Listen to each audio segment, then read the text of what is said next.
الرجیم بسم اللہ الرحمن الرحیم رب اشرح لی صدری ویسر لی امری واحلل عقدۃ من لسانی یفقہوا قولی۔ قرآن مجید کی سورۃ الانعام میں اللہ تعالیٰ فرماتے ہیں وَهُوَ الَّذِي يَتَوَفَّاكُم بِاللَّيْلِ وَيَعْلَمُ مَا جَرَحْتُم بِالنَّهَارِ ثُمَّ يَبْعَثُكُم فِيهِ لِيُقْضَىٰ أَجَلٌ مُّسَمًّى ثُمَّ إِلَيْهِ مَرْجِعُكُمْ ثُمَّ يُنَبِّئُكُم بِمَا كُنتُمْ تَعْمَلُونَ وَهُوَ الْقَاهِرُ فَوْقَ عِبَادِهِ وَيُرْسِلُ عَلَيْكُمْ حَفَظَةً حَتَّى إِذَا جَاءَ أَحَدَكُمُ الْمَوْتُ تَوَفَّتْهُ رُسُلُنَا وَهُمْ لَا يُفَرِّطُونَ ثُمَّ رُدُّوا إِلَى اللَّهِ مَوْلَاهُمُ الْحَقُّ أَلَا لَهُ الْحُكْمُ وَهُوَ أَسْرَعُ الْحَاسِبِينَ۔ اور وہی ہے جو رات کو نیند میں تمہاری روح قبض کر لیتا ہے، اور وہ جانتا ہے جو تم دن کے وقت کمائی کرتے ہو، پھر وہ تمہیں اس دن میں اٹھاتا ہے تاکہ وقت مقرر پورا کیا جائے، پھر اسی کی طرف تمہارا لوٹنا ہے، پھر وہ تمہیں بتائے گا جو عمل تم کیا کرتے تھے، اور وہ اپنے بندوں پر غالب ہے، اور وہی تم پر نگہبان فرشتے بھیجتا ہے، یہاں تک کہ جب تم میں سے کسی ایک کو موت آتی ہے تو ہمارے بھیجے ہوئے اسے فوت کرتے ہیں، اور وہ کوئی کوتاہی نہیں کرتے، پھر وہ اللہ کی طرف لوٹائے جاتے ہیں جو ان کا حقیقی مولا ہے۔ خبردار، اسی کے لیے فیصلہ کرنے کا اختیار ہے، اور وہ سب سے زیادہ جلد حساب لینے والا ہے۔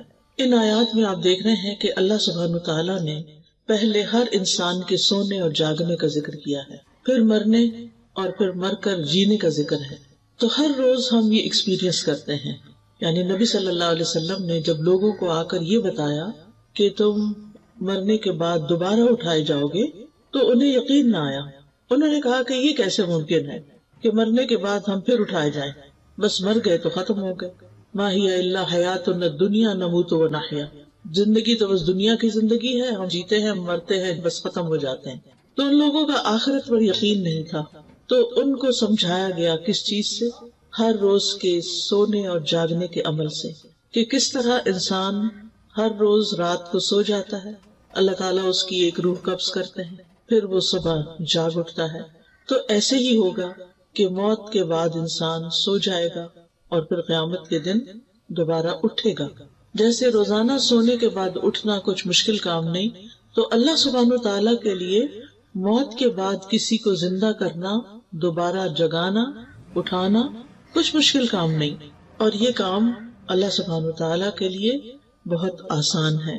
اللہ سبحانہ تعالیٰ روزانہ اسی طرح انسانوں کے ساتھ تصرف کرتے ہیں تاکہ وہ اپنی مقررہ مدت پوری کر لیں، یعنی جتنی زندگی ان کی لکھی ہوئی ہے اس دنیا میں، جتنا ان کو رہنا ہے اتنا وہ رہ جائیں، اور پھر جب ان کی مدت پوری ہو جاتی ہے، ان کا وقت ختم ہو جاتا ہے، تو فرشتے آ کر ان کی روح قبض کر لیتے ہیں، اور فرشتے اللہ تعالیٰ کا حکم ماننے میں کچھ بھی دیر نہیں کرتے، ذرا لمحے کے لیے بھی کوتاہی نہیں کرتے، اور جس وقت جس کی موت لکھی ہوتی ہے اس وقت اس کو دنیا سے لے جاتے ہیں، اور پھر اللہ سبحانہ تعالیٰ ہی کی طرف سب کی واپسی ہے۔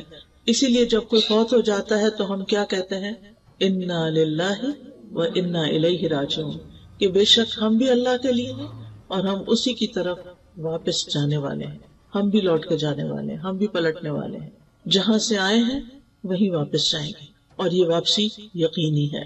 تو یہاں پر جو آیت میں لفظ آیا ہے وَهُوَ الَّذِي يَتَوَفَّاكُم بِاللَّيْلِ، وہ جو تمہیں رات کے وقت فوت کر دیتا ہے۔ توفی کا مطلب ہوتا ہے کسی چیز کو پورا لے لینا، تو حقیقت میں اس کا اطلاق موت پر ہوتا ہے، لیکن مجازی معنوں میں نیند کے لیے بھی، کیونکہ نیند جو ہے وہ موت کی بہن ہے، نیند موت سے ملتی جلتی چیز ہے۔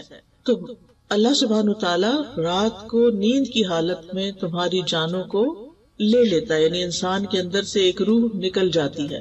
اسی لیے آپ دیکھیں کہ بعض اوقات جو خواب ہم دیکھتے ہیں اس میں ہم کسی دوسرے ملک میں ہوتے ہیں، مرے ہوئے انسانوں سے ملاقات کر رہے ہوتے ہیں، بعض اوقات کوئی ہمیں میسج دے رہا ہوتا ہے جو مر چکا ہوتا ہے۔ آج اس صبح ایک خاتون نے مجھے میسج کیا کہ میرے داماد کی ایکسیڈنٹ میں ڈیتھ ہوئی ہے، اور وہ 4 دفعہ مجھے خواب میں آ کے ایک ہی بات کہتا ہے، اور جب وہ بات کہہ دیتا ہے تو اس کے بعد یکا خوف سے میری آنکھ کھل جاتی ہے۔ تو آپ بتائیں کہ اس کا ہم کریں کیا؟ تو میں نے کہا کہ پہلے آپ مجھے یہ بتائیں وہ کیا کہتا ہے۔ وہ کہتا ہے کہ آپ میری امی سے جا کے کہیں کہ میرے ساتھ ایسا سلوک نہ کریں، میں ان کا بیٹا ہوں، میں انہی کا بیٹا ہوں، اور وہ میرے ساتھ ایسے نہیں کرے. اب کیسے نہیں کرے؟ تو میں نے کہا کہ اس سے تو یہی اشارہ ملتا ہے کہ ماں کسی بات پر اس سے خفا تھی جب وہ فوت ہوا ہے، ناراض تھی، اور شاید اس ناراضگی کا کچھ اثر ابھی تک دل میں باقی ہے. تو ظاہر ہے کہ اگر کوئی شخص فوت ہو جاتا ہے اور اس کی ماں اس سے ناراض ہے تو پھر خیر نہیں، پھر کچھ نہ کچھ آگے اس کی پکڑ ہے، کتنی ہو تو اللہ ہی بہتر جانتا ہے. لہٰذا دنیا میں انسانوں کے ساتھ ہمیں اپنے معاملات صاف کر لینے چاہیے. ہمیں نہیں پتا کہ ہماری موت کب آ جائے گی، ہم کب دنیا سے چلے جائیں گے، اور اس بات سے تو بہت ڈرنا چاہیے کہ ہماری وجہ سے ہماری ماں روئے، ہمارے کسی سلوک پر، ہمارے کسی رویے پر، ہمارے کسی طریقے پر، ہماری کسی عادت پر، تو ماں کو رلانا نہیں چاہیے. ایک مرتبہ نبی صلی اللہ علیہ وسلم کے پاس ایک شخص آیا اور کہنے لگا کہ میں آپ کے ساتھ ہجرت اور جہاد کرنا چاہتا ہوں. آپ نے پوچھا تم نے اپنے ماں باپ کو کس حال میں چھوڑا؟ تو وہ بولا کہ وہ رو رہے تھے، کیونکہ میں ایک ہی تھا ان کی خدمت کرنے کے لیے، تو وہ رو رہے تھے. آپ نے فرمایا تم واپس جاؤ، فَفِيهِمَا فَجَاهِدْ، انہی میں جا کے جہاد کرو، انہیں ان کی خدمت کرو، اور جس طرح تم انہیں رلا کے آئے ہو ایسے ہی جا کر تم انہیں ہنساؤ. تو ہم میں سے ہر ایک کا یہ فرض بنتا ہے کہ وہ اپنے ماں باپ کے ساتھ حسن سلوک کرے اور ماں باپ کو خوش رکھے. اگر کسی بات پر ماں باپ کے ساتھ اختلاف بھی ہو تو بھی اس اختلاف کو جلد ختم کر لینا چاہیے. بعض اوقات ماں باپ ایسی باتیں کہتے ہیں جو ہمیں پسند نہیں ہوتی، یا ایسی بات کہتے ہیں جو ہمارے لیے ماننی بہت مشکل ہوتی ہے، لیکن پھر بھی اس میں آپس میں بات چیت کر کے کوئی نہ کوئی اس کا حل، کوئی نہ کوئی اس کا راستہ ضرور نکالنا چاہیے. اور اس حال میں موت ہرگز نہیں آنی چاہیے کہ ماں باپ ناراض ہوں، وہ دونوں یا کوئی ایک. اور اگر ہم نے نادانی میں ایسا کچھ کر لیا ہے، ہم نے اپنی زندگی میں کوئی ایسے کام کیے کہ جس سے وہ خوش نہیں تھے اور وہ دنیا سے جا چکے ہیں، تو ان کے پیچھے ان کے لیے خوب خوب دعائیں کریں، ان کی بخشش کی دعائیں کریں، ان کی طرف سے صدقہ خیرات کریں، ان کے رشتہ داروں سے حسن سلوک کریں، کیونکہ والدین کے مرنے کے بعد جو ان سے حسن سلوک ہوتا ہے اس کا ایک حصہ یہ ہے کہ زندگی میں وہ جن لوگوں سے محبت کرتے تھے، جن لوگوں کا وہ خیال رکھتے تھے، ان کا خیال رکھا جائے، یعنی ان سے محبت کی جائے، ان کو پوچھا جائے. بعض اوقات وہ اپنے بہن بھائیوں کو، رشتہ داروں کو جو مالی لحاظ سے کمزور ہے، ان کی کچھ مال سے مدد کرتے تھے، اور اگر اللہ ہمیں توفیق دے تو اپنے والدین کی ان رشتہ داروں کی مالی مدد جاری رکھنی چاہیے. اسی طرح اگر وہ کسی خاص موقع پر کوئی صدقہ خیرات کرتے تھے تو وہ صدقہ خیرات ان کی طرف سے جاری رہنا چاہیے جب تک ہم زندہ ہیں. پھر ہمارے بعد ہماری اولاد تو جو بھی کرے گی، لیکن ہم اپنے والدین کی لیگیسی کو آگے لے کے بڑھنے والے ہوں. حضرت عمر رضی اللہ عنہ کے ایک بیٹے تھے عبداللہ بن عمر، جو نبی صلی اللہ علیہ وسلم کی ہر معاملے میں بہت اتباع کیا کرتے تھے، بہت پیروی کرتے تھے. تو ایک بار وہ حج پہ جا رہے تھے. ان کا طریقہ یہ تھا کہ جب حج پہ جاتے تھے تو اونٹ کے ساتھ ساتھ اپنا گدھا بھی رکھتے تھے. آپ کو معلوم ہے کہ اونٹ کی سواری تھکا دینے والی ہوتی ہے، اور جب وہ اونٹ پر بیٹھے بیٹھے تھک جاتے تھے تو پھر گدھے کو سواری کے لیے استعمال کرتے تھے. اور راستے میں چونکہ مٹی گرد بہت ہوتی تھی تو وہ اپنے سر پہ پگڑی پہنتے تھے. اب وہ جا رہے تھے تو راستے میں ایک بدو ملا، تو اس سے ملاقات کی تو پتہ چلا کہ یہ حضرت عمر کے دوست کا بیٹا ہے. تو انہوں نے اپنا گدھا بھی اور اپنی پگڑی دونوں ان کو دے دی. تو حضرت عبداللہ بن عمر کے ساتھی کہنے لگے کہ آپ نے تو دونوں چیزیں اس کے حوالے کر دی، آپ کا سفر کیسے گزرے گا؟ تو کہنے لگے کہ یہ میرے والد عمر کے دوست کا بیٹا تھا، تو مجھے خیال آیا کہ میں اس کے ساتھ حسن سلوک کروں، کیونکہ اس کا باپ میرے باپ کا دوست تھا. تو ہمارا دین کہاں تک ہمیں خیر خواہی اور خیال رکھنے اور رشتوں کو نبھانے اور تعلقات کو نبھانے کا حکم دیتا ہے. اور یہ صحابہ کرام تھے جن کے دلوں میں دنیا کی محبت نہیں تھی، اپنے لیے کم ہی کچھ بچا کے رکھتے تھے، دینے والے تھے.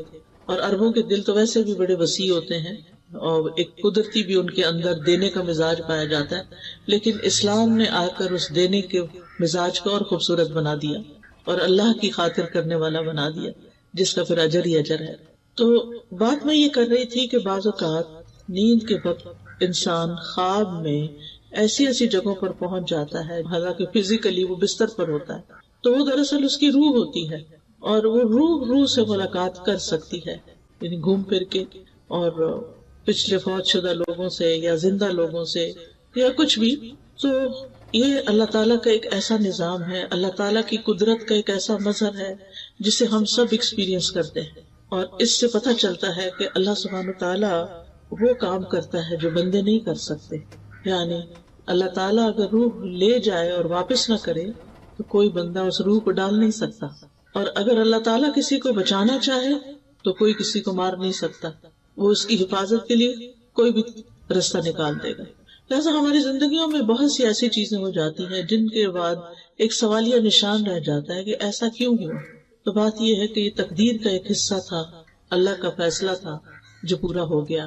اس کے پیچھے کیا حکمت تھی، کیا بہتری تھی، بعض اوقات ہمیں سمجھ میں نہیں آتا، لیکن اللہ سبحانہ وتعالی ہر چیز کا علم رکھتا ہے. قد احاط اللہ بکل شیء علما، اللہ تعالیٰ نے اپنے علم کے ساتھ ہر چیز کا احاطہ کر رکھا ہے. ماضی، حال، مستقبل سب جانتا ہے. کس انسان کے فائدے میں کیا چیز ہے اور نقصان میں کیا چیز ہے، کس کی موت جلدی آنی چاہیے اور کس کی موت تاخیر سے ہونی چاہیے. اس کا علم اللہ تعالیٰ کو زیادہ ہے. لہذا کبھی بھی انسان کو اللہ کے فیصلوں پر ناراض نہیں ہونا چاہیے، بلکہ اللہ تعالیٰ کے فیصلوں کو خوش دلی سے قبول کرنا چاہیے کہ رضیت باللہ ربا، میں اللہ کے رب ہونے پہ راضی ہوں. وہی پیدا کرتا ہے، وہی موت دیتا ہے، وہی رزق دیتا ہے، وہی امتحان لیتا ہے، سب کچھ اسی کے قبضہ قدرت میں ہے. پھر اس آیت میں فرمایا وَيَعْلَمُ مَا جَرَحْتُمْ بِالنَّهَارِ، اور وہ جانتا ہے جو تم دن میں مختلف کام کرتے رہتے ہو. جرح کا لفظی مطلب ہوتا ہے زندہ چیز کی جلد، اسکن جو ہوتی ہے، اور چمڑے کو کسی تیز دھار چیز کے ساتھ پھاڑ دینا، جیسے چھری، تلوار، ناخن، کچلی والے دانت، ان کے ذریعے اسکن کو کاٹنا جرح کہلاتا ہے. اسی لیے زخم کے لیے لفظ جرح استعمال ہوتا ہے اور زخمی کو مجروح کہتے ہیں. اردو میں بھی یہ لفظ استعمال ہوتا ہے مجروح. تو یہاں مراد اس سے ما جرحتم کا مطلب یہ نہیں کہ جو تم چیرتے پھاڑتے ہو، بلکہ مطلب یہ ہے کہ جو کام تم اپنے ہاتھ سے یا زبان سے کرتے جاتے ہو. یعنی بعض اوقات انسان کے ہاتھ بھی دوسروں کو تکلیف دیتے ہیں اور بعض اوقات زبان تو مجروح، زخمی کر ہی دیتی ہے دوسروں کو. یعنی جس قسم کے بھی تم کام کرتے ہو وہ سارے اللہ کے علم میں ہیں.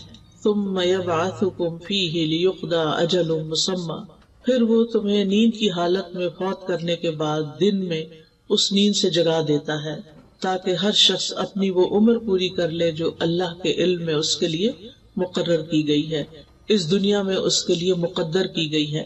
تو اللہ سبحانہ وتعالیٰ نے انسانوں کی تقدیر زمین آسمان کی پیدائش سے بھی 50,000 سال پہلے لکھی. یہ اس کا علم تھا کہ وہ کیا پیدا کرنے والا ہے، اس کو پہلے سے پتا تھا، اور وہ پیدا ہونے کے بعد کیا کرے گا، یعنی کون سی چیز کیسی ہوگی، یہ بھی اس کے علم میں تھا. ایک پتا بھی گرتا ہے تو وہ اللہ کے علم میں ہوتا ہے. تو بعض اوقات میں جب کسی درخت کو دیکھتی ہوں تو حیران ہو جاتی ہوں کہ اس کے پتوں کا ہم احاطہ نہیں کر سکتے صرف ایک درخت کے. یعنی کچھ درخت اتنے گھنے ہوتے ہیں جیسے بیری کا درخت ہے یا اور بھی کئی درخت ہوتے ہیں، ٹالی وغیرہ ہوتی ہے، کہ اگر ہم ان کو گننا چاہیں نا تو ہمارے دل لگ جائیں، یعنی ان کو، اور پھر بھی شاید غلطی کر جائیں. اور یہ سارے جھڑتے ہیں اور پھر زمین میں گل مل جاتے ہیں، پھر نئے پتے آ جاتے ہیں. تو سال تک یہی کچھ ہوتا ہے. یہ سب کچھ اللہ کو پہلے سے پتا تھا کہ یہ درخت فلاں جگہ لگے گا اور اس پر ہر سال اتنے پتے آئیں گے، اس درخت کی عمر اتنے سال. ہمیں نہیں پتا ہوتا کب یہ درخت جل جائے، ختم ہو جائے، لیکن اللہ کو پتا ہے. ایسے ہی انسانوں کے بارے میں ہمیں نہیں پتا ہوتا کب کس دن کس کی موت کا وقت لکھا ہے اور وہ آ جائے، لیکن اللہ کو پتا ہوتا ہے. تو یہ اللہ تعالیٰ کا علم ہے. اور یہاں سے یہ بات بھی پتہ چلتی ہے کہ موت کا وقت مقرر ہے، وہ آگے پیچھے نہیں کیا جا سکتا.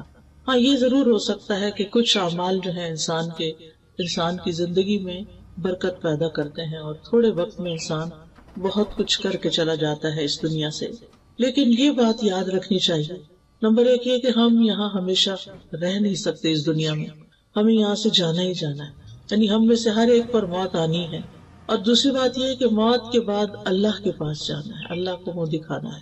ثم الیہ مرجعکم، یعنی تمہارا اس دنیا میں اپنی زندگی کے پورا ہو جانے کے بعد اکیلے اللہ کی طرف لوٹ جانا ہے. ٹھیک ہے، لوٹ جانا ہے، پھر کیا ہوگا؟ ثم ینبئکم، پھر وہ تمہیں بتائے گا بما کنتم تعملون، جو کچھ تم کرتے رہے۔ ہم میں سے ہر ایک کو سوچنا چاہیے وہ کیا کر رہا ہے اپنی زندگی کے ساتھ، کیا وہ جو کچھ کر رہا ہے وہ اللہ تعالیٰ کی پسند کے مطابق ہے یا اللہ تعالیٰ کی ناراضگی کے مطابق۔ ہم بعض اوقات بڑے اچھے اچھے کام کر رہے ہوتے ہیں، لیکن اس سے ہمارے دل میں کبھی بھی یہ خیال نہیں آیا کہ یہ ہم اللہ کو خوش کرنے کے لیے کر رہے ہیں۔ ہم کر رہے ہیں کیونکہ ہمیں اچھے لگتے ہیں وہ کام، ہمارے دل کو اچھے لگتے ہیں، ہمارے نفس کے مطابق ہوتے ہیں، ہمارا پیشن ہوتے ہیں، وہ اس لیے ہم کر رہے ہوتے ہیں۔ لیکن ہم میں سے ہر ایک کو سوچنا چاہیے کہ جو کچھ بھی وہ کر رہا ہے وہ کس کے لیے کر رہا ہے اور اس کا بدلہ وہ کس سے چاہتا ہے۔ ثم ينبئكم بما كنتم تعملون۔ اب یہ جو بتایا جائے گا نا، تو اس سے پتہ چلتا ہے کہ ہم میں سے ہر ایک اپنا نامہ اعمال دیکھے گا، اور جب دیکھے گا تو پکار اٹھے گا ما لهذا الكتاب لا يغادر صغيرة ولا كبيرة الا احصاها۔ اس کتاب کو کیا ہو گیا ہے کہ اس نے نہ کوئی چھوٹی بات چھوڑی ہے نہ کوئی بڑی، مگر اس کو گن گن کے لکھ لیا ہے، شمار کر لیا ہے۔ مثلاً اگر ایک انسان کو جھوٹ بولنے کی عادت ہے اور وہ زندگی میں 1000 جھوٹ بولتا ہے تو صرف جھوٹ نہیں لکھے ہوں گے بلکہ جھوٹوں کی تعداد بھی لکھی ہوئی ہوگی، کتنے 1000 جھوٹ بولے اس شخص نے۔ اور اسی طرح باقی اعمال بھی، اتنی رکعتیں اس نے پڑھی، اتنے قرآن کے حرف پڑھے، کیونکہ ہر حرف پہ 10 نیکیاں ملنے والی ہیں، تو وہ حروف بھی گنے ہوئے ہوں گے۔ ایک ایک ذرہ جو ہے اس کا بدلہ ہے۔ قرآن مجید میں آتا ہے ان اللہ لا یظلم مثقال ذرۃ وان تک حسنۃ یضاعفها ویؤت من لدنہ اجرا عظیما۔ اللہ کسی جان پر ایک ذرے جتنا بھی ظلم نہیں کرتا، ایک ڈاٹ جتنا بھی، ڈاٹ بھی بڑا ہوتا ہے، ذرہ اس سے بھی چھوٹا ہوتا ہے، اور اگر وہ ذرہ نیکی کا ہو تو اس کو وہ کئی گنا زیادہ بڑھا دیتا، ملٹیپلائی کر دیتا ہے، اور اپنے پاس سے اجر عظیم عطا کرتا ہے۔ یہ ہے ہمارا رب اللہ الرحمن، کہ جو ہماری نیکیوں کی اس قدر قدردانی کرتا ہے کہ بڑے اعمال تو اپنی جگہ، لیکن چھوٹا سا عمل بھی وہ قبول کرتا ہے، وہ چھوٹے سے عمل سے بھی راضی ہو جاتا ہے، اور اگر خلوص کا ذرے جتنا عمل بھی ہو تو اس کو بھی اللہ سبحانہ تعالیٰ بہترین اجر سے نوازے گا۔ وَيُؤْتِ مِن لَّدُنْهُ أَجْرًا عَظِيمًا، یعنی اللہ کے پاس تو بہت کچھ ہے، اس کے خزانے تو بہت وسیع ہیں، لہٰذا وہ اپنے پاس سے انسان کو اجر عظیم عطا کرے گا۔ یہ اللہ کا فضل ہے، یہ اللہ کی رحمت ہے۔ حلال کمائی میں سے ایک لقمہ جو انسان اللہ کے راستے میں خرچ کرتا ہے، اللہ سبحانہ تعالیٰ اس کو اپنے دائیں ہاتھ سے قبول کرتا ہے، دائیں ہاتھ میں لیتا ہے، پھر اس کو بڑھاتا ہے، بڑھاتا ہے، بڑھاتا ہے، حتیٰ کہ ایک لقمہ احد پہاڑ جتنا بڑا ہو جاتا ہے۔ آپ میں سے کسی نے احد پہاڑ دیکھا ہوگا، تقریباً 12 میل تک اس کی رینج ہے، اور بہت ہیوی قسم کا پہاڑ ہے، بھاری قسم کا۔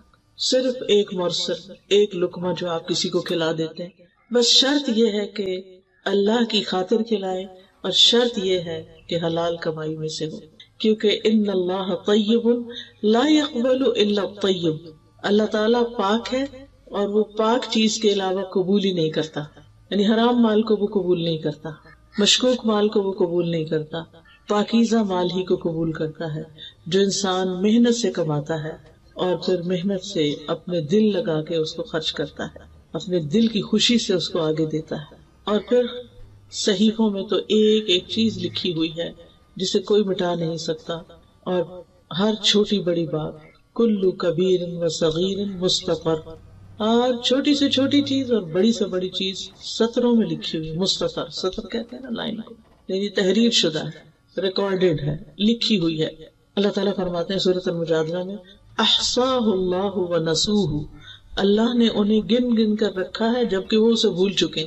انسان اپنے اعمال کر کے بھول جاتا ہے، زبان سے باتیں نکال کے بھول جاتا ہے، اپنے رویوں کو فراموش کر دیتا ہے، لیکن اللہ سبحانہ وتعالیٰ اس کو نہیں بھولتا۔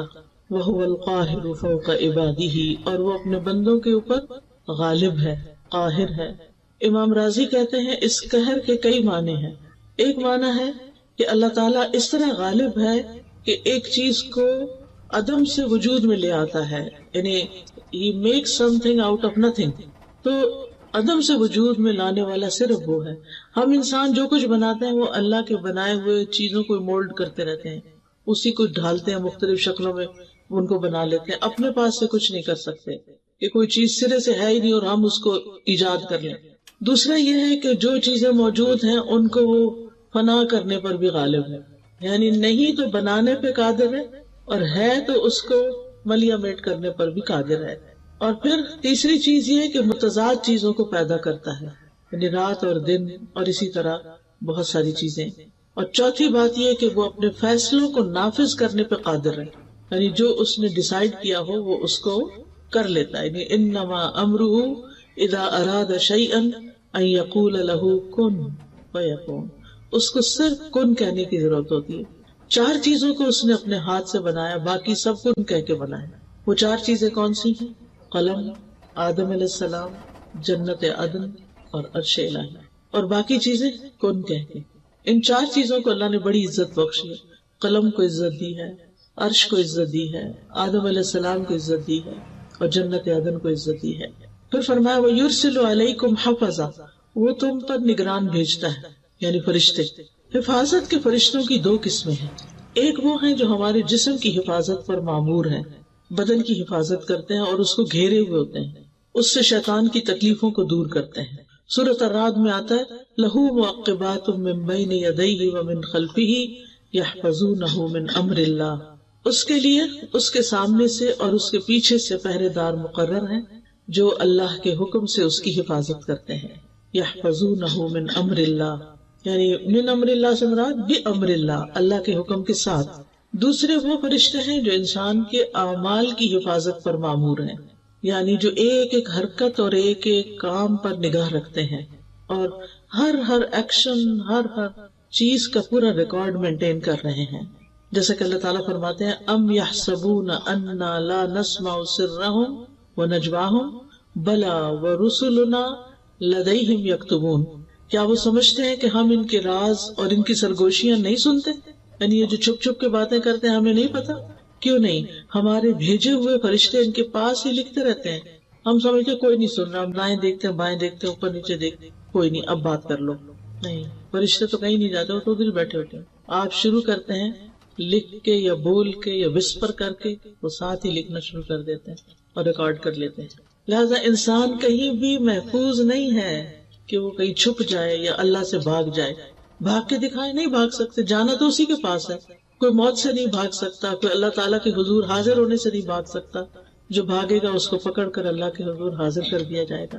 اور ان فرشتوں کو حافظین بھی کہا گیا ہے، وَإِنَّ عَلَيْكُمْ لَحَافِظِينَ كِرَامًا كَاتِبِينَ يَعْلَمُونَ مَا تَفْعَلُونَ، اور بے شک تم پر یقیناً نگران مقرر ہیں جو معزز لکھنے والے ہیں، وہ جانتے ہیں جو کچھ تم کرتے، ان کو سب پتا ہے، تمہارے کھلے چھپے ہر چیز کا انہیں علم ہے. اب سوال یہ پیدا ہوتا ہے کہ اللہ تعالیٰ نے فرشتوں کے ذریعے نامہ اعمال کیوں لکھوایا ہے؟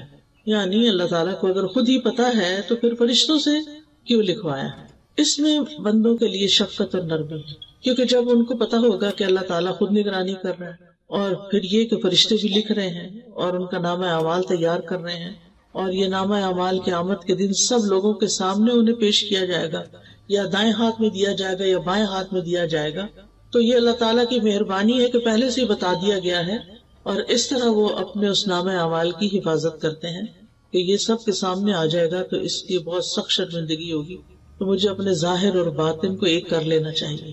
یہ نہیں کہ میرے 2 روپ ہوں، ڈبل فیس ہو، میں لوگوں کے سامنے کچھ ہوں، میں تنہائی میں کچھ ہوں، میں اپنوں میں کچھ اور ہوں اور کسی اور کے سامنے اور ہوں، اپنے گھر میں کچھ اور ہوں اور باہر کچھ اور ہوں.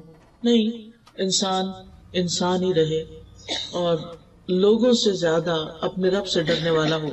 پھر فرمایا حتی اذا جاء احدکم الموت توفته رسلنا، یہاں تک کہ جب ان میں سے کسی کی موت کا وقت آ جاتا ہے تو ہمارے فرشتے جو اس سلسلے میں مقرر ہیں وہ اس کو پورا لے لیتے ہیں. یعنی یہ جو کرامن کاتبین ہیں یہ زندگی کی مدت ختم ہونے تک بس حفاظت کرتے ہیں، اور جب مدت ختم ہو جاتی ہے تو دوسرے فرشتے آ جاتے ہیں، ڈیوٹی چینج ہو جاتی ہے.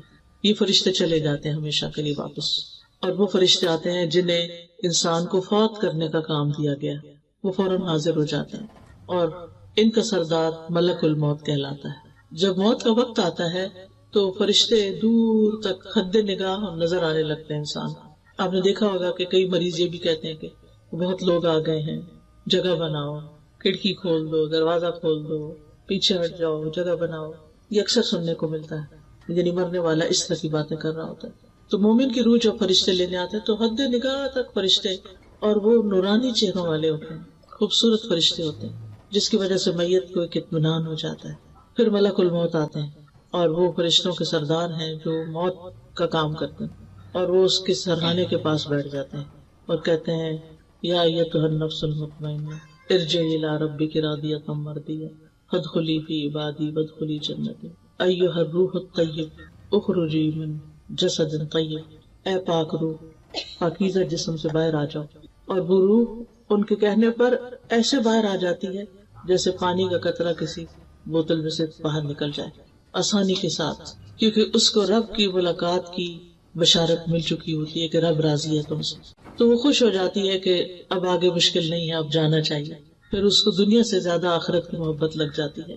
تو ایسے بندے سے اللہ تعالیٰ بھی ملنا چاہتا ہے جو اللہ کی ملاقات کی خواہش رکھتا ہو. ابن عباس کہتے ہیں کہ بہت سے فرشتے ملک الموت کے معاون ہیں، لہٰذا جو ہی روح نکلتی ہے تو ملک الموت روح نکال کے لے کے فوراً فرشتوں کے حوالے کر دیتے ہیں. پھر وہ جو نیک شخص ہوتا ہے اس کے لیے جنت سے کفن آتا ہے، روح کے لیے الگ کفن ہوتا ہے، اور جنت کی خوشبو حنوت بھی لاتے ہیں. اس کا نام حنوت ہے، حانون واو توئے. تو وہ اس خوشبودار کفن میں اس کی روح لپیٹتے ہیں اور اس کو لے جاتے ہیں فوراً. یعنی فرشتے اس کو لے کے آگے چل پڑتے، آسمانوں کی طرف جاتے ہیں. جہاں جہاں سے فرشتے گزرتے ہیں اس روح کو لے کر، تو فرشتوں کا کوئی بھی گروہ جو راستے میں نظر آتا ہے وہ پوچھتا ہے کہ یہ کون پاکیزہ روح ہے. یعنی اس کی خوشبو کی وجہ سے اور اس کے احترام کی وجہ سے تو پتہ چلتا ہے کہ یہ تو فلاں جو دنیا میں اس کا سب سے اچھا نام تھا، عزت سے جس نام سے اس کو بلایا جاتا تھا، اس نام کے ساتھ بتایا جاتا ہے کہ فلاں کی روح جا رہی. حتیٰ کہ وہ پہلے آسمان تک پہنچتی ہے. پھر وہ دروازہ کھٹکھٹاتے ہیں، پھر وہ پوچھتے ہیں کہ کون ہے، تو بتایا جاتا ہے کہ فلاں کی روح ہے. پھر اس دروازہ کھول دیا جاتا ہے اور کرتے کرتے اس طرح 7ویں آسمان پہ پہنچ جاتی ہے، علیین، اعلیٰ علیین میں پہنچ جاتی. تو بہرحال دنیا میں جسم کو نہلایا دھلایا جاتا ہے اور پھر قبر میں لٹایا جاتا ہے اور پھر اس کی روح واپس آتی ہے اس کے جسم میں اور پھر حساب کتاب ہوتا ہے. وَهُمْ لَا يُفَرِّطُونَ، اور وہ روح نکالنے میں کوئی کمی نہیں کرتے، یعنی وقت مقرر سے پہلے نہیں جاتے اور موت کا وقت پورا ہونے کے بعد تاخیر نہیں کرتے. یعنی اپنی ڈیوٹی پرفیکٹلی انجام دیتے ہیں، کوئی کوتاہی نہیں کرتے، نہ پہلے جاتے ہیں نہ لیٹ جاتے ہیں، عین ٹائم پر. اور پھر یہ بھی معنی کیا گیا ہے کہ روح کو اس کے مقام تک پہنچانے میں کوئی کمی نہیں کرتے. اگر وہ اعلیٰ علیین سے تعلق رکھتا ہے تو وہاں لے جاتے ہیں اس کو، اور اگر کوئی برا انسان ہے، بدکار انسان ہے، تو اس کو سجین میں بھی لے جاتے ہیں، کیونکہ آسمان کے دروازے ایسے لوگوں کے لیے کھلتے ہی نہیں اور ان کو پٹخا مارا جاتا ہے اور سجین میں ان کی روح جاتی ہے. اور سجین ایک قید خانہ ہے. سجین کے بارے میں عام طور پر لوگوں کے اندر غلط فہمی پائی جاتی ہے. اس میں ہم دیکھتے ہیں کہ علماء جو ہیں سجین کے 2 معنی کرتے ہیں. ایک تو وہ جو قرآن مجید میں آتا ہے کلا ان کتاب الابرار لفی علیین، اور پھر اسی طرح لفی سجین جو برے لوگوں کا نام اعمال ہے. اس کا معنی کیا ہے کہ فجار کے برعکس نیک لوگوں کی کتاب یا نامہ اعمال جو ہے وہ علیین میں رکھا جاتا ہے. قال الاعمش عن شمر بن عطیہ عن ہلال بن یساف قال سأل ابن عباس کعبا، ابن عباس نے کعب رضی اللہ عنہ سے سوال کیا، وانا حاضر، اور میں اس وقت وہاں خود موجود تھا، ان سجین، سجین کے بارے میں. قال ہی الارض السابعۃ، کہ یہ 7ویں زمین ہے، وفیہا ارواح الکفار، اور اس میں کفار کی روحیں ہوتی ہیں. وسألہ عن علیین، اور ان سے علیین کے بارے میں بھی پوچھا. فقال ہی السماء السابعۃ، تو انہوں نے کہا کہ یہ 7واں آسمان ہے. وفیہا ارواح المؤمنین، اور اس میں مومنوں کی روحیں ہیں. وہکذا قال غیر واحد ان السماء السابعۃ، کہ وہ 7ویں آسمان میں ہے. یعنی علیین کہاں ہے؟ 7ویں آسمان میں. اور وہاں علیین ایک طرح سے سمجھو جنت ہی ہے. اب وہاں پر پہنچ کر ثم ردوا الی اللہ مولاہم الحق، پھر وہ اپنے حقیقی مولا، سچے مولا، اصل مولا یعنی اللہ سبحانہ وتعالیٰ کی طرف لوٹا دیے جاتے ہیں. کیوں؟ تاکہ ان کا حساب لیا جائے، تاکہ وہ قیامت کے دن جزا سزا پا سکیں. مولا جو ہے اس کا معنی ہوتا ہے جو لوگوں کے سارے امور اور معاملات کا ذمہ دار ہوتا ہے، یعنی جو گھر والوں کو ان کے کاموں میں اسسٹ کر رہا ہوتا ہے. تو حقیقی مولا جو ہے وہ اللہ سبحانہ وتعالیٰ ہی ہے. الا لہ الحکم وَهُوَ أَسْرَعُ الْحَاسِبِينَ، خبردار حکم اسی کے لیے ہے اور وہ سب سے جلد حساب لینے والا ہے، یعنی ساری مخلوق کو یک بارگی اٹھا کے سب سے اکٹھا حساب بھی لے سکتا ہے، اس کے لیے کچھ مشکل نہیں۔ تو ان آیات سے یہ پتہ چلتا ہے کہ اللہ تعالیٰ اپنی تمام مخلوقات کی حرکات و سکنات کا احاطہ کیے ہوئے ہے۔ پھر یہ کہ سونا اور جاگنا اللہ کی بنائی ہوئی آخرت کی یاد دلاتا ہے، اور یہ یاد آنی چاہیے۔ پھر یہ کہ ہمیں موت کی تیاری کرنی چاہیے، موت کو یاد رکھنا چاہیے، ہر نماز میں اپنی موت کو یاد رکھیں، اس سے نماز میں خشوع و خضوع آئے گا۔ پھر موت کی حقیقت پہچاننے کے لیے دوسری مصیبتیں ہلکی ہو جاتی ہیں، اور کسی کی موت کی خبر سن کے اپنی موت کے بارے میں ضرور سوچیں۔ یہ نہ سوچیں کہ ہمارا تو اس سے تعلق کوئی نہیں، وہ تو دوسرا خاندان ہے اور اس کو کووڈ-19 کی ویکسین سوٹ نہیں کی، لہٰذا اس پر تو یہ مسئلہ ہو گیا اور ایسے فوت ہو گیا تو ہماری تو ابھی نہیں باری۔ نہیں، کسی کو نہیں پتا کون لائن کے کس نمبر پر ہے۔ اور پھر یہ ہے کہ موت کو ناپسند نہیں کرنا چاہیے بلکہ اچھے کام کرنا چاہیے، تاکہ موت کے وقت جو ہماری زندگی ہے وہ خوبصورت ہو، کیونکہ ہر ایک نے مرنا ہے، موت کا فرشتہ بھی مقرر ہے، موت سے فرار ممکن نہیں، موت سے کوئی بھی بچنے والا نہیں، یعنی کوئی یہ نہیں کہہ سکتا کہ میں بچ جاؤں گا، بھلا میں نے دوائی ایجاد کر لی اور وہ کھا لوں گا اور کبھی موت نہیں آئے گی مجھ پر، ایسا نہیں ہو سکتا۔ پھر یہ کہ موت کا وقت اور جگہ بھی مقرر ہے۔ پھر یہ بھی یاد رکھنا چاہیے کہ موت کی سختیاں بھی ہیں۔ کلا اذا بلغت التراقی وقیل من راق وظن انہ الفراق والتفت الساق بالساق، ہرگز نہیں وہ وقت یاد کرو جب جان ہنسلیوں تک پہنچ جائے گی اور کہا جائے گا ہے کوئی دم کرنے والا، دم جھاڑ کرنے والا، اور وہ یقین کر لے گا کہ یقیناً جدائی کا وقت آ گیا ہے، پنڈلی پنڈلی کے ساتھ لپٹ جائے گی، اس دن تیرے رب ہی کی طرف روانگی کا وقت ہے۔ انبیاء علیہ السلام کو بھی موت کی شدت محسوس ہوئی تھی۔ اب یہ ہے کہ اگر کوئی اپنے قریبی لوگوں میں سے فوت ہو جائے تو کیا کرنا چاہیے؟ خبر سنتے ہی پہلے الفاظ انا للہ و انا الیہ راجعون پڑھنے چاہیے، پھر اس شخص کے لیے دعا کرنی چاہیے، لواحقین کے لیے دعا کرنی چاہیے، زبان سے رب کو راضی کرنے والے کلمات ہی کہنے چاہیے، یعنی ایسی باتیں نہیں کرنی چاہیے کہ جس سے اللہ تعالیٰ ناراض ہو، اللہ کی ناراضگی کے جملے نہیں بولتے، اللہ سبحانہ تعالیٰ کی تعریف کرنی چاہیے، صبر کرنا چاہیے۔ حدیث میں آتا ہے کہ صدمے کی پہلی چوٹ پر صبر کرنا، یعنی اصل صبر کیا ہے؟ جب چوٹ لگے تو اس وقت صبر کرے انسان، یعنی کہ پہلے رونا دھونا مچا لے، چیخ چلا لے، پھر بعد میں کہ میں نے اب صبر کر لیا، وہ تو سب کو ہی آ جاتا ہے۔ یہ یاد رکھنا چاہیے کہ صبر کرنے سے اجر مل جائے گا، انما یوفی الصابرون اجرہم بغیر حساب، اور بے صبری کرنے سے کچھ بھی نہیں ملے گا، بلکہ اگر بے صبری میں اللہ تعالیٰ کی ناراضگی کے کلمات منہ سے نکل گئے تو الٹا شامت آ جائے گی۔ پھر یہ کہ ایک دوسرے کو صبر کی تلقین کرنی چاہیے، غم کے موقع پہ جزا فضا نہیں کرنی چاہیے، نوحہ نہیں کرنا چاہیے۔ پھر میت کے پاس خیر والے کلمات بولیں، اس کی خوبیوں کا ذکر کریں، اس کی اچھی صفات کا ذکر کریں، کیونکہ وہ اس کے حق میں لکھے جاتے ہیں، اور اگر اس کے بارے میں بری باتیں کی جائے تو وہ بھی لکھی جاتی ہیں جن پر اس کو سزا ہو سکتی ہے۔ پھر جلد کفنانے دفنانے کا انتظام کرنا چاہیے، میت کے اوپر اگر قرض ہو پہلے اس کا قرض ادا کر دیا جائے۔ پھر قریبی رشتہ داروں کو میت کا غسل دینا چاہیے، بیری کے پانی سے، سفید اور اچھا کفن پہنانا چاہیے، ریشمی نہیں، کاٹن کا ہو۔ پھر جو میت کو کفن پہنائے اللہ سبحانہ تعالیٰ اسے قیامت کے دن سندس کا لباس پہنائے گا، جو خرچہ کرے گا وہ پہنائے گا اپنی طرف سے۔ پھر یہ کہ عورتوں کو جنازے کے ساتھ نہیں جانا چاہیے۔ پھر دفنانے کے بعد رک کے میت کی بخشش کی دعا کرنی چاہیے، اور رشتہ داروں کو تو بعد میں ہر روز خود اپنی نمازوں کے بعد دعا کر لینی چاہیے، کیونکہ میت کو سب سے زیادہ بخشش کی دعا چاہیے ہوتی ہے۔ حدیث میں آتا ہے نبی صلی اللہ علیہ وسلم جب میت کو دفن کر کے فارغ ہو جاتے تو اس کی قبر پر رکتے اور فرماتے اپنے بھائی کے لیے استغفار کرو۔ پھر اولاد کی دعا جو ہے وہ والد کے حق میں قبول ہوتی ہے۔ اولاد کی دعا میت کی یعنی اپنے والدین کی درجات کی بلندی کا باعث بھی ہوتی ہے۔ 3 اعمال کے علاوہ باقی اعمال کے سلسلے ختم ہو جاتے ہیں، صدقہ جاریہ، یا وہ علم جس سے نفع اٹھایا جا رہا ہے، یا وہ نیک اولاد جو اس کے لیے پیچھے سے دعائیں کرے، بس۔ پھر خیر کا کوئی کام بھی اس کی طرف سے کیا جائے گا تو اس کو ثواب ملے گا انشاءاللہ۔ پھر میت کی طرف سے صدقہ بھی کرنا چاہیے۔ اس میں حضرت عائشہ سے روایت ہے کہ ایک آدمی نے پوچھا کہ میری ماں صدقہ کرنا بہت پسند کرتی تھی، اگر میں اس کی طرف سے کروں تو کیا مجھے فائدہ ہوگا؟ تو آپ نے فرمایا ہاں۔ ابن عباس کہتے ہیں کہ سعد بن عبادہ کی والدہ ان کی غیر موجودگی میں فوت ہوگی، انہوں نے عرض کیا اللہ کے رسول صلی اللہ علیہ وسلم میری والدہ فوت ہو گئی اور میں موجود نہیں تھا، کیا ان کی طرف سے میرا صدقہ کرنا ان کو فائدہ دے گا؟ آپ نے فرمایا ہاں۔ تو سعد نے کہا میں آپ کو گواہ بناتا ہوں کہ میرا پھلدار باغ ان کی طرف سے صدقہ ہے۔ پھر میت کے چھٹے ہوئے روزے رکھنے چاہیے جو ان کے وارثین وغیرہ ہوں۔ پھر میت کی طرف سے ہو ممکن تو حج بھی کیا جائے۔